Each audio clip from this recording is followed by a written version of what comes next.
ವಿಧೇಯಕ ಸರ್ಕಾರ ತರೋದಕ್ಕೆ ಹೊರಟಿದೆ. ಇಂಥ ಸಂದರ್ಭದಲ್ಲಿ ಯತ್ನಾಳ್ ಹೇಳ್ತಾರೆ, ನನ್ನ ವಿರುದ್ಧವೇ ಈ ಮಸೂದೆಯನ್ನು ತರೋದಕ್ಕೆ ಸರ್ಕಾರ ಹೊರಟಿದೆ ಅಂತ.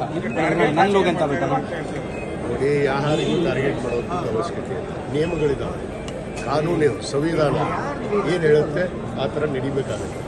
ಒಬ್ಬ ಶಾಸಕನಾದಂಥವನು ಸದನದಲ್ಲಿ ಹೇಗೆ ಮಾತಾಡಬೇಕು ಅನ್ನೋದು ಕಲಿಬೇಕು.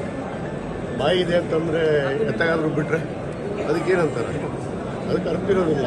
ಆ ನಿಯಮದ ಪ್ರಕಾರ ಸದನದ ನಿಯಮಗಳದು.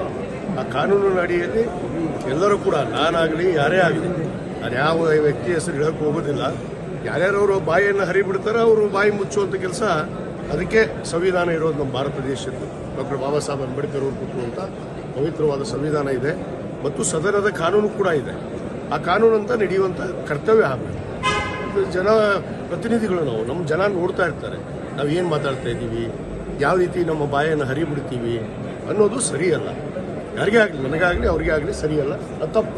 ಪಂಚಮಸಾಲಿ ನೋಡ್ರಿ, ಅವರ ವಾಹಕ ಸ್ವತಂತ್ರ ಎದ್ರ ಬಗ್ಗೆ ಇದೆ? ಅಭಿವೃದ್ಧಿ ಬಗ್ಗೆ ಇದೆಯಾ? ದೇಶದ ಬಗ್ಗೆ ಇದೆಯಾ? ದೇಶದ ಒಡೆಯೋ ಬಗ್ಗೆ ಅವರ ವಾಕ್ ಸ್ವಾತಂತ್ರ್ಯ ಬೇಕು ಅವ್ರಿಗೆ. ದೇಶದ ಒಡೆಯುವಂಥದ್ದು, ದೇಶ ಒಡೆಯುವಂಥದ್ದು ಯಾರೂ ಮಾಡಬಾರ್ದಲ್ಲ. ಭಾರತ ದೇಶದಲ್ಲ, ಜಾತ್ಯತೀತ ರಾಷ್ಟ್ರ ಅಲ್ವಾ? ನಮ್ಮ ಸಂವಿಧಾನ ಏನು ಹೇಳುತ್ತೆ ಅದನ್ನು ಕೇಳಬೇಕು. ವಾಕ್ ಸ್ವಾತಂತ್ರ್ಯ ಇದೆಯಲ್ಲ, ಮಾತಾಡ್ತಾ ಇದಾರಲ್ಲ ದಿನನಿತ್ಯ ಧರ್ಮದ ಮೇಲೆ. ಅಭಿವೃದ್ಧಿ ಬಗ್ಗೆ ಮಾತಾಡಲ್ಲ ಅವರು. ಈ ಸರ್ಕಾರ ಇರುವವರೆಗೂ 2A ಮೀಸಲಾತಿಯನ್ನು ಪಂಚಮಸಾಲಿ ಹೋರಾಟ ಸಮಿತಿಯವರು ಕೇಳೋದಿಲ್ಲ ಅಂತ ಹೇಳ್ತಾ ಇದ್ದಾರೆ ಸ್ವಾಮೀಜಿ. ಅವರೇ ಹೇಳಿದ್ದಾರೆ 2A ನಾವು ಕೇಳೇ ಇಲ್ಲ ಅಂತೇಳಿ. ಯಾರು ಮಾತಾಡಿದಾರಲ್ಲ ಅವರೇ ಹೇಳಿದ್ದಾರೆ. ನಾವು ಎಂದೂ ಹೇಳಿಲ್ಲ, ನಾವು ಪ್ರಮಾಣ ಮಾಡಿಲ್ಲ. ನಮ್ಮ ಮುಖ್ಯಮಂತ್ರಿಗಳಿಗೆ ನಾವು ಬೇಡಿಕೆ ಇಟ್ಟಿದ್ದೀವಿ, ಖಂಡಿತವಾಗಿ ಕೊಡ್ತಾರೆ ಅನ್ನೋದು ಭರವಸೆ ಇದೆ. ಲಾಠಿ ಚಾರ್ಜ್ ಆಗಿ 1 ವರ್ಷ ಆಯ್ತು. ನೋಡ್ರಿ, ಪೂರ್ಣ ಪ್ರಮಾಣದ ಹಿಂದುಳಿದ ವರ್ಗದ ವರದಿ ತಗೋಬೇಕು. ಮಧ್ಯಂತರ ವರದಿ ತಗೊಂಡು ಬೊಮ್ಮಾಯಿ ಅವರು ಮಾಡಿದಂಥ ಕಿತಾಪತಿ ಇವರು ಸಮರ್ಥನೆ ಮಾಡ್ಕೋತಾರೆ. ಹಾಗಾದ್ರೆ 2D 2C ಕೊಡಿಸ್ಲಿಲ್ಲ, ಯಾಕೆ ಕೊಡಿಸ್ತಾ ಇಲ್ಲ? ಮತ್ತೆ 2A ಕೇಳೇ ಇಲ್ಲ ನಾವು.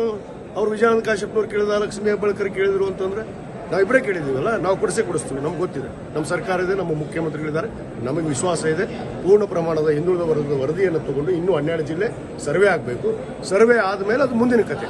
ಕಳೆದ ಬಾರಿ ನಾವೆಲ್ಲಿ ಸಾಕಷ್ಟು ಆರೋಪಗಳು ಕೇಳಿಬಂದಿತ್ತು. ಅದಕ್ಕೆ ಸಂಬಂಧಪಟ್ಟಂಗೆ ಸರ್ಕಾರ ಒಂದು ಸಮಿತಿಯನ್ನು ಕೂಡ ರಚನೆ ಮಾಡಿತ್ತು, ವರದಿಯನ್ನು ಕೂಡ ಕೊಟ್ಟಿದೆ. ಆ ವರದಿ ಸಂಬಂಧಪಟ್ಟಂತೆ ಏನಾದರೂ ಚರ್ಚೆಗಳಾಗಬೇಕು ಅಂತ ಅನಿಸಿಕೆ ಇದೆಯಾ ನಿಮ್ಮದು? ನೋಡಿ, ಯಾರು ತಪ್ಪು ಮಾಡಿದ್ದು ಅನ್ನೋದು ಸ್ಪಷ್ಟವಾಗಿದೆ, ಸದನದಲ್ಲೇ ಗೊತ್ತಾಗಿದೆ. ನಾನು ಕೂಡ ಸದನದಲ್ಲಿ ಮಾತಾಡಿದ್ದೀನಿ.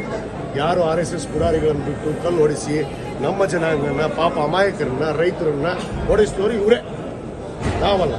ನಾವು ಮಾಡಿದ್ದಲ್ಲ ಕಿತಾಪತಿ ಅವರೇ ಮಾಡ್ಕೊಂಡಿದ್ದು. ಉದ್ದೇಶಪೂರ್ವಕವಾಗಿ ಈ ಗೊಂದಲವನ್ನು ಸೃಷ್ಟಿ ಮಾಡಬೇಕು. ಈ ರಾಜ್ಯದಲ್ಲಿ ಲಿಂಗಾಯತ ವಿರೋಧ ಸರ್ಕಾರ ಅಂತ ಹೇಳಬೇಕು. ಎಲ್ಲಿದೆ ಲಿಂಗಾಯತ ವಿರೋಧ ಸರ್ಕಾರ? ಇವತ್ತು ಯಾರೋ ಬಸವಣ್ಣನ ಭಾವಚಿತ್ರವನ್ನು ಇವತ್ತು ಸರ್ಕಾರಿ ಕಚೇರಿಯಲ್ಲಿ ಹಾಕಕ್ಕೆ ಹೇಳಿದ್ದು, ಇವತ್ತು ಸಾಂಸ್ಕೃತಿಕ ನಾಯಕ ಬಸವಣ್ಣನಂತ ಯಾರು ಮಾಡಿದ್ದು, ಇದೆಲ್ಲ ನೋಡಬೇಕಲ್ಲ. ಯಾವರ ಪರವಾಗಿ ಸರ್ಕಾರ ಇದೆ ನೋಡ್ಬೇಕು. ಸುಮ್ಮನೆ ಅಪವಾದ್ಯ ಕೊಡೋದ್ರಿಂದ ಏನು ಆಗೋದಿಲ್ಲ. ಇವು ಬೊಗಳೆದ ಆಸೆ ಆಗೋದು ಇಷ್ಟೇ. ಬೊಗಳೆ ಮಾಡ್ಕೊಂಡು ಹೋಗ್ತಾ ಇದ್ದಾರೆ. ನೋಡಿ ಅಮ್ಮ, ಆಗತ್ತೆ ಹೆಚ್ಚು ಕಡಿಮೆ ಸರ್ಕಾರ ನಡೆಸಬೇಕು.